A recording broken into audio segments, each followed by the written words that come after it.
Hey everyone, in this video, I'm gonna give you 2 tips on how to better transition from the backswing to the downswing. I'm also gonna talk about a common mistake that I see, so let's dive right in. Before you start your downswing, you need to make sure that you're in a good position at the top of your swing. And one way to get in a good position at the top of your backswing is by making a very deliberate, low and slow takeaway. I'm not going to go into too much detail of the takeaway in this video, but I have created a short and very helpful downloadable PDF that I'll leave in the comment section below that you can take with you and reference. So be sure to grab that. When I talk about getting in a good backswing position, for the most part, what I mean by that is that you have your left arm straight, there's a wide separation between your arms and your body, and you haven't swayed too much off of center by rotating your arms around your body. I actually recently did a video where I give you a couple of simple drills and talk about 3 mistakes that I commonly see during the backswing. I'll link that one here if you want to take a look at it. Now, once you're in that position at the top, one of the things that I see many golfers do is immediately start releasing their hips to help generate power,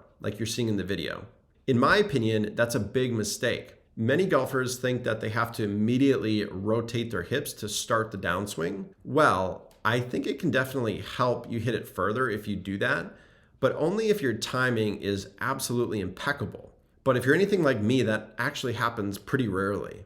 What most golfers aren't thinking about are the implications that rotating and twisting and lunging your hips immediately has on the rest of your golf swing. For example, notice in this video that when I immediately throw my hips to generate power at the start of the downswing, that it actually starts to throw my arms off the intended swing path. It actually starts to misalign things, and now you're having to start trying to sync things up and properly execute it on the way down. And it becomes really hard. And ultimately, your upper body and your lower body are not in sync anymore. I'm not saying that you can't swing that way. It's just not the way that I would recommend you do it. So what you want to do at the top of your swing are really 2 things, and here are the 2 tips. So tip number 1, keep your hips and your lower body quiet. And what I mean by quiet is that you let your hips be reactive. Just let them react to the pulling of your arms. Don't automatically rotate your hips to try and generate power. This might be really contradictory to what most instructors will teach out there, but I'm a firm believer that the backswing doesn't start with the twisting of the hips. Keeping your hips quiet will actually allow you to get your arms out in front of you so that you have room to come through impact from the inside position. And tip number 2, but before I go into it, do me a favor and make sure that you hit that like and subscribe button if you like this video so you don't miss out on any videos I post to help you play better golf.